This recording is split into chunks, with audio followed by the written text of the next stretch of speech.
Gastric సమస్యలు ఎక్కువగా ఉండి, మలబద్ధక సమస్య, పొట్ట ఉబ్బరంగా ఉండి, చాలా అనీజీగా ఉంటుంది. పొద్దున్నే ఫ్రీ మోషన్ అవ్వకుండా ఉన్నవాళ్ళు ఎక్కువ సార్లు ప్రాక్టీస్ చేయవలసిన ముద్ర అపాన ముద్ర. చూడండి, తంబుని middle finger and ring finger తోటి టచ్ చేసి రిలాక్సింగ్ థైస్ మీద ఉంచుకొని మార్నింగ్ ఒక 15 మినిట్స్, ఈవినింగ్ ఒక 15 మినిట్స్ ప్రతిరోజు సాధన చేస్తూ ఉంటే ఈ గ్యాస్ట్రిక్ ఇష్యూస్, మలబద్ధక సమస్యలు ఇవన్నీ కూడా చాలా చక్కగా తగ్గుతాయి.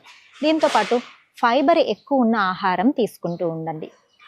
ఫైబర్ చియా సీడ్స్, జస్ట్ ఒక హాఫ్ స్పూన్ చియా సీడ్స్ రాత్రి ఒక హాఫ్ టీ గ్లాస్ వాటర్లో నానేసి మార్నింగ్ ఇంకొంచెం వాటర్ కలుపుకొని తాగేసేయండి. ఈ వాటర్ తాగిన తర్వాత టోస్ హీల్ పైకి లిఫ్ట్ చేసి టోస్ మీద వాక్ చేయండి. ఇలా రెగ్యులర్గా చేస్తూ ఉన్నారంటే మీకు ఈ మలబద్ధక సమస్య అనేది తగ్గుతుంది. ఆకుకూరలు ఎక్కువ తీసుకోండి, లీఫీ వెజిటబుల్స్ ఎక్కువ తినండి. దాంతోపాటుగా ఫైబర్ ఉన్న ఆహారం ఎక్కువ తీసుకుంటూ ఉండండి.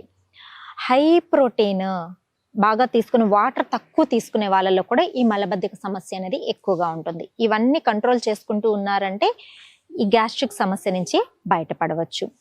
ఎన్నో మంచి ఆసనాలు, ఎన్నో మంచి ఆహార నియమాలు తెలుసుకొని ఆరోగ్యాన్ని మెరుగుపరుచుకోవాలి అనుకుంటే కొత్తగా మొదలుపెట్టిన 799 రూపీస్ యోగా బ్యాచ్లో జాయిన్ అవ్వచ్చు.